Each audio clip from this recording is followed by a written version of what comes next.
بچہ قوم کا مستقبل ہوتا ہے۔ یہ جو بچے گلیوں میں، چوکوں اور چوراہوں میں ہمیں کھڑے نظر آتے ہیں، یہ آج کے بچے ہیں۔ کل کو یہی لوگ ڈاکٹر ہوں گے، انجینئر ہوں گے، لیکچرار ہوں گے، علماء، فقہا، انہی سے پیدا ہوں گے۔ یہ بچے جو آج ماؤں کی گود میں کھیلتے ہیں، کل یہی بچے قوم کی قیادت کریں گے، ملت کی نگہبانی کریں گے۔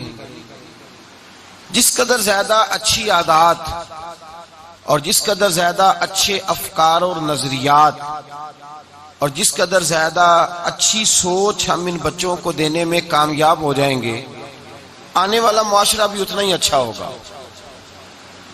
ایک لفظ لوگ بولتے ہیں اکثر، کہتے ہیں آج حالات اس طرح کے ہیں، کل پتہ نہیں کس طرح کے ہوں گے۔ تو میرے بھائی، یہ جو حالات کل کے ہوں گے ان کے لیے تو پودے ہمارے دامن میں موجود ہیں، وہ پنیری تو ہم تیار کر رہے ہیں۔ تو وہ جو کل حالات ہونے ہیں وہ تو آج ہمارے پاس موجود ہے کہ ہم اس کو صحیح کر سکتے ہیں۔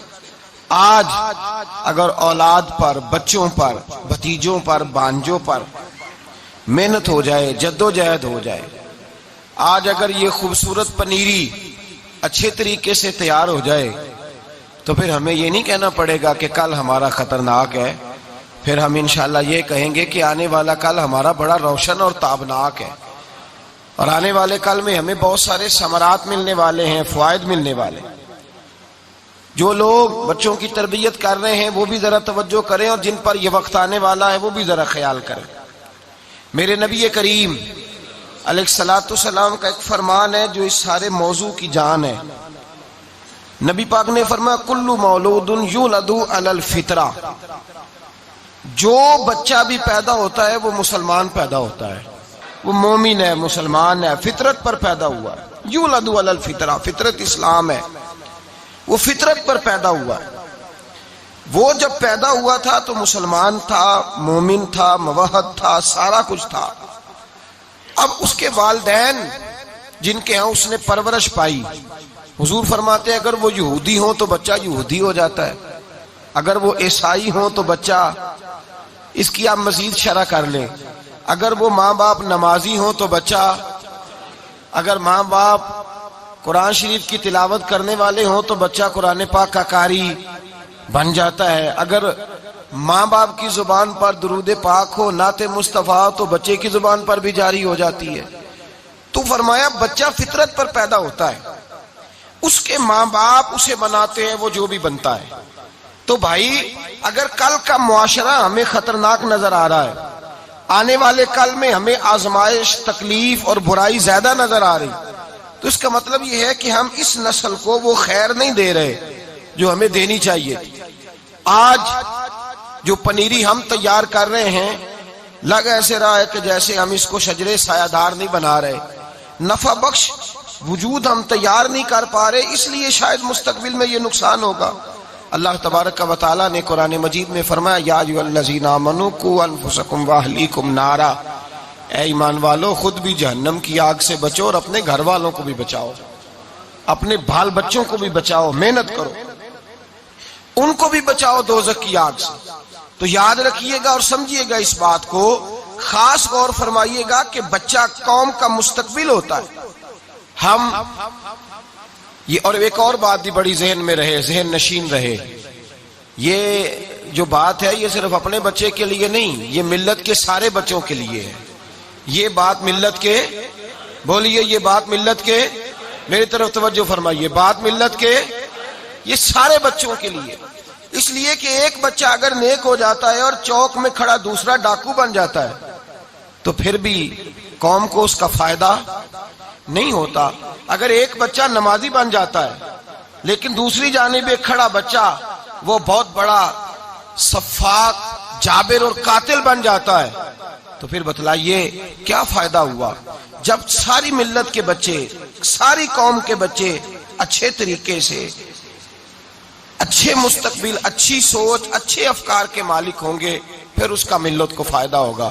میرے رسول پاک سید عالم صلی اللہ تعالی علیہ وسلم سب سے پہلے تو اس بات پر زور دیتے تھے کہ بچوں کے لیے ان ماؤں کا انتخاب کرو جو دیندار ہو. حضور حکم دیتے تھے. نبی پاک صلی اللہ تعالی علیہ وسلم نے فرمایا لوگ دولت دیکھ کے شادی کرتے ہیں, دولت سرکش بنا دیتی ہے. لوگ حسن دیکھ کے شادی کرتے ہیں, حسن متکبر بنا دیتا ہے. تو یا رسول اللہ ہم عورت سے کیا دیکھ کے شادی کریں؟ فرمایا اس کا دین دیکھ کے شادی کرو, اس کا دین دیکھ کے اس کے ساتھ نکاح کرو تاکہ تمہارے بچوں کو دیندار بنائے. حضور سید عالم صلی اللہ علیہ وسلم نے سب سے پہلے تو نسل تیار کرنے والوں پر ہی توجہ دینے کا حکم دیا کہ تم دیکھ کر بتاؤ, دیکھ کر کہ وہ کون لوگ ہیں جن کے ہاں تمہارا نکاح ہونے جا رہا ہے.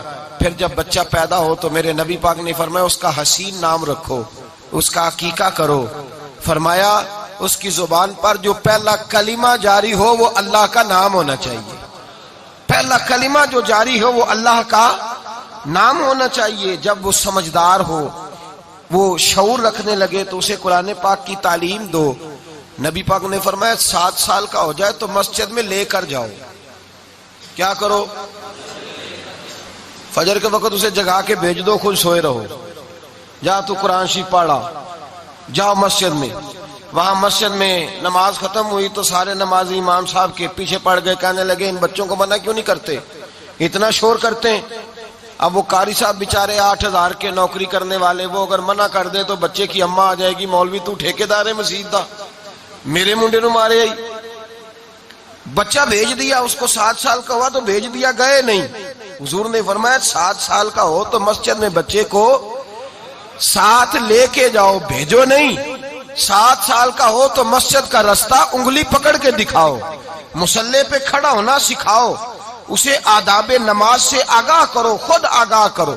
کتنی دیر پریکٹس کراؤ؟ فرمایا 3 سال اسے ساتھ لے کے جاؤ.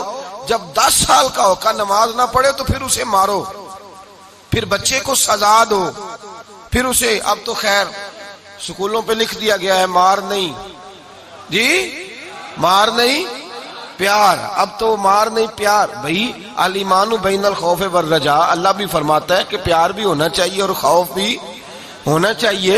حکم دیا. امام غزالی ایمان کی تعریف بیان کرتے ہیں, کہتے ہیں الایمان بین الخوف والرجاء.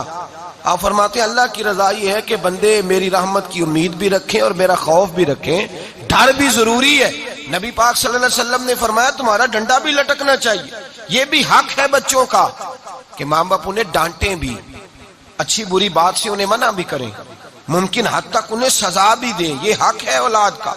جو بالکل نرم ہو گیا, بچے جو مرضی کرتے پھریں, اس نے بھی زیادتی کی. تو نبی پاک صلی اللہ علیہ وسلم نے فرمایا مسجد کی تربیت تو نے دینی ہے اپنے بچے کو.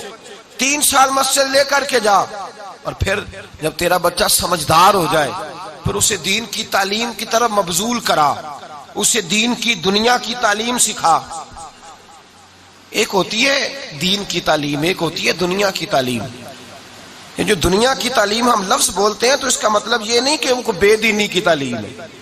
دنیا کی جو تعلیم ہوتی ہے اس کا مطلب ہوتا ہے کہ جو روزمرہ کے معاملات ہیں, ضروریات ہیں, حساب ہے, وہ آ جائے. اب ہمارے فقہائے کرام فرماتے ہیں کہ علم میراث پڑھنے کے لیے تمہیں ریاضی سیکھنا چاہیے. جب تم کسی کا انتقال ہو جائے گا, وراثت کے مسئلے تلاش کرو گے کتابوں سے, تو تمہیں ضرب تقسیم کرنا آئے گی تو تم نکالو گے نا کہ ایک شخص انتقال کر گیا تو اس کی بیوی کا کتنا حصہ ہے, تو اس کے بیٹی کا کتنا حصہ ہے, تو بیٹے کا کتنا حصہ ہے, تو ماں باپ کا کتنا حصہ ہے. تو یہ علوم دنیاوی نہیں بنتے, پھر یہ دینی ہو جاتے. اور جو انسان جس کے حلال کے لیے کوئی تعلیم حاصل کرتا ہے اسے تو اللہ عین عبادت قرار دیتا ہے. وہ تو عین عبادت مصطفیٰ کریم نے فرمایا ہے. جب بدر کا موقع آیا نا تو کچھ لوگ قیدی ہو کے آئے. نبی پاک صلی اللہ تعالی علیہ وسلم کے پاس وہ قیدی رہے. یہ وہ دور تھا جب اسلام پر بظاہر غربت تھی, بڑے سرمایے کی ضرورت تھی. 72 آدمی قیدی بن کے آئے تھے. اللہ کے رسول صلی اللہ علیہ وسلم چاہتے تو فدیہ لگا دیتے, اتنے پیسے دے دو آزاد ہو جاؤ. لیکن نبی پاک صلی اللہ علیہ وسلم نے قیدیوں سے پوچھا تم میں سے حساب کتاب کرنا کون جانتا ہے, تم میں سے ریاضی کا علم کون جانتا ہے, حروف کو لکھنا سکھانا کس کس کو آتا ہے, کون جانتا ہے؟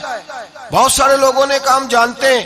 فرمایا تم میں سے جو کوئی ہمارے 10 بچوں کو لکھنا پڑھنا سکھا دے گا ہم اسے آزاد کر دیں گے. اب مجھے بتلائیے وہ جو قیدی ہو کے کفار آئے تھے انہوں نے کتاب و سنت کی تعلیم تو نہیں نہ دینی تھی، وہ جو ان سے تعلیم دلوائی جا رہی ہے وہ یہی تعلیم ہے جس کو آج لوگ دنیاوی تعلیم کا نام دیتے ہیں۔ میرے اعلیٰ حضرت سے کسی نے پوچھا تھا انگریزی پڑھنے کے بارے میں کیا خیال ہے، فرمایا اگر تو اس نیت سے پڑھے گا کہ میں کافر کی بولی سیکھ کے اسے دین کی تبلیغ کروں گا تو اللہ تجھے انگریزی پڑھنے پہ بھی ثواب عطا فرمائے گا، اللہ اس پر بھی تجھے اجر عطا فرمائے گا۔ یہ دین بڑا وسیع ہے، اس کے اندر اللہ تبارک و تعالیٰ نے ہر چیز کو سمو دیا۔ تو نبی پاک صلی اللہ تعالی علیہ وسلم نے بچوں کی دیکھیں نا، فرمایا کہ علم حاصل کرنا ہر مرد اور عورت پر فرض ہے، ضروری ہے، بنیادی حق قرار دیا قوم کا کہ بچے تعلیم حاصل کریں۔